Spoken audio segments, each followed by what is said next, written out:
Hello everybody. तो आज हम क्लास 10th पॉलिटिकल साइंस का चैप्टर 3 डेमोक्रेसी एंड डाइवर्सिटी ये पढ़ने वाले हैं। बहुत ही बढ़िया चैप्टर है, मज़ा आएगा। वैसे तो ये दोनों वर्ड बहुत ही सिंपल है, लेकिन इसे डिटेल में हम इस चैप्टर में पढ़ेंगे। चलिए शुरू करते हैं। ओवरव्यू देख लेते हैं पहले। पिछले चैप्टर में हमने देखा कि लिंग्विस्टिक यानी कि रिलेटेड टू लैंग्वेज और रीजनल डाइवर्सिटी विविधताएं को साथ लेकर चलने के लिए पावर को डिस्ट्रीब्यूट किया जा सकता है, लेकिन लोगों की विशिष्ट पहचान सिर्फ लैंग्वेज और रीजन के आधार पर ही नहीं बनती। कई बार लोग अपनी पहचान और दूसरों से अपने relation, physical appearance, class, religion, gender, caste, tribe etcetera के आधार पर भी आइडेंटिफाई करते हैं। इस चैप्टर में हम देखेंगे कि किस तरह डेमोक्रेसी सारी सोशल डिफरेंसेस, डिविजन्स और इनइक्वालिटीज के बीच रिस्पॉन्ड देने की कोशिश करती है। यहाँ हम सोशल डिविजन्स के पब्लिक एक्सप्रेशन के एक एग्जाम्पल के जरिए अपनी बात क्लियर करने की कोशिश करेंगे। इसके बाद हम ये डिस्कस करेंगे कि सोशल डिफरेंसेस कैसे अलग अलग रूप यानी कि वेरियस फॉर्म्स धारण करती हैं। फिर हम ये देखेंगे कि सोशल डिफरेंसेस और डेमोक्रेटिक पॉलिटिक्स किस तरह एक दूसरे को अफेक्ट करती है। चलिए शुरू करते हैं। शुरुआत में लिखा है a story from Mexico Olympics. एक स्टोरी दी गई है। इस पेज पर छपी एक पिक्चर अमेरिका में चले सिविल राइट्स मूवमेंट की एक इंपॉर्टेंट घटना से रिलेटेड है। यह 1968 में मैक्सिको सिटी में हुए ओलंपिक मुकाबले की 200 मीटर दौड़ के मेडल सेरेमनी की पिक्चर है। अमेरिकन नेशनल एंथम बज रहा है और सिर झुकाए और मुट्ठी ताने हुए जो दो खिलाड़ी खड़े हैं वो अमेरिकी एथलीट टॉमी स्मिथ और जॉन कार्लोस हैं। ये अफ्रीकन अमेरिकन है। इन्होंने रिस्पेक्टिवली गोल्ड और ब्रॉन्ज मेडल जीता था। उन्होंने शूज नहीं पहने थे, सिर्फ ब्लैक शॉक्स चढ़ाए मेडल लेकर दोनों ये जताने की कोशिश कर रहे थे कि अमेरिकी ब्लैक्स यानी कि अमेरिका में रहने वाले ब्लैक गरीब है। स्मिथ ने अपने गले में एक काला मफलर जैसा भी पहना था जो ब्लैक लोगों के आत्मसम्मान का सिंबल है। कार्लोस ने मारे गए ब्लैक लोगों की याद में काले मनकों की एक माला पहनी थी। अपने इन सिंबल्स और तौर तरीकों से उन्होंने अमेरिका में होने वाले रेशियल डिस्क्रिमिनेशन के प्रति इंटरनेशनल अटेंशन यानी कि ध्यान खींचने की कोशिश की। ब्लैक ग्लव्स और बंधी हुई मुट्ठियां ब्लैक पावर का सिंबल थी।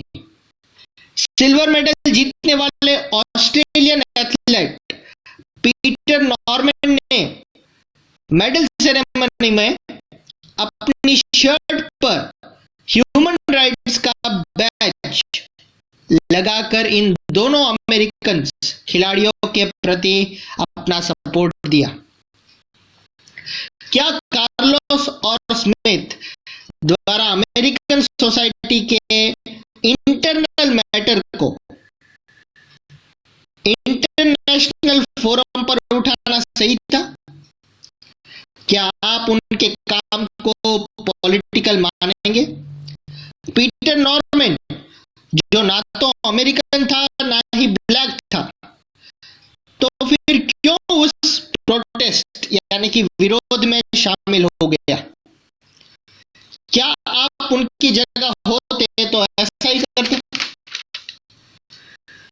यहाँ पर एक दिया गया है कि कार्लोस और स्मिथ को मेरा सैल्यूट है। क्या मेरे अंदर ऐसा कर पाने का साहस कभी होगा? नेक्स्ट है सिविल राइट्स मूवमेंट। कुछ ग्लोसरी दी गई है, कुछ वर्ड्स के meaning. Civil rights movement in the USA जो 1954 से 1968 तक चला। इवेंट्स और रिफॉर्म मूवमेंट का एक सिलसिला जिसका एम अफ्रीकन अमेरिकन लोगों के विरुद्ध होने वाले रेशियल डिस्क्रिमिनेशन को मिटाना था। मार्टिन ल्यूथर किंग जूनियर की लीडरशिप में लड़े गए इस आंदोलन का परिणाम पूरी तरह से नॉन वायलेंट था। इसने रेशियल डिस्क्रिमिनेशन या ऐसा कह सकते हैं कि रेशियल डिस्क्रिमिनेटरी लॉज की मांग की, जो एंड में सफल भी हुई। नेक्स्ट है अफ्रीकन अमेरिकन, जिसे आफ्रो अमेरिकन भी कहते हैं। ब्लैक अमेरिकन या ब्लैक वर्ड उन अफ्रीकी लोगों के वंशजों के लिए यूज होता है जिन्हें 17वीं सेंचुरी से लेकर 19वीं सेंचुरी की शुरुआत तक अमेरिका में स्लेव यानी कि गुलाम बनाकर लाया गया था। आखिर में है द ब्लैक पावर। ये मूवमेंट 1966 में उभरा और 1975 तक चलता रहा। रेसिज्म को लेकर इस मूवमेंट का रवैया ज्यादा ही वायलेंट या उग्र था। उसका मानना था कि अमेरिका से रेसिज्म मिटाने के लिए वायलेंस का सहारा लेने में भी कोई हर्ज नहीं है। उसके बाद है कि 2005 में सैन होज स्टेट यूनिवर्सिटी ने टॉमी स्मिथ और जॉन कार्लोस के विरोध के प्रदर्शन के प्रतीक के रूप में एक 20 फीट ऊंची इमारत या मूर्ति लगवाई, जो 1968 के ओरिजिनल मेडल सेरेमनी की ओरिजिनल फोटोग्राफ ऊपर आप पिक्चर में देख सकते हैं, उससे रिलेटेड बनवाई थी। द इंटरनेशनल ओलंपिक एसोसिएशन ने कार्लोस और स्मिथ द्वारा पॉलिटिकल स्टेटमेंट देने की इस युक्ति को ओलंपिक स्पिरिट के विरुद्ध बताते हुए उन्हें गिल्टी माना और उनके मेडल्स वापस ले लिए गए।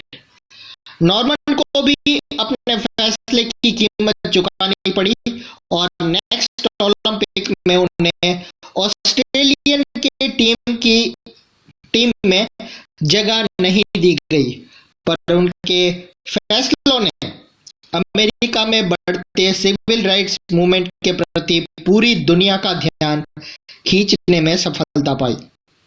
हाल ही में सैन होज स्टेट यूनिवर्सिटी ने जहां इन दोनों ने पढ़ाई की थी, इन दोनों का अभिनंदन किया और यूनिवर्सिटी के अंदर उनकी मूर्ति लगवाई।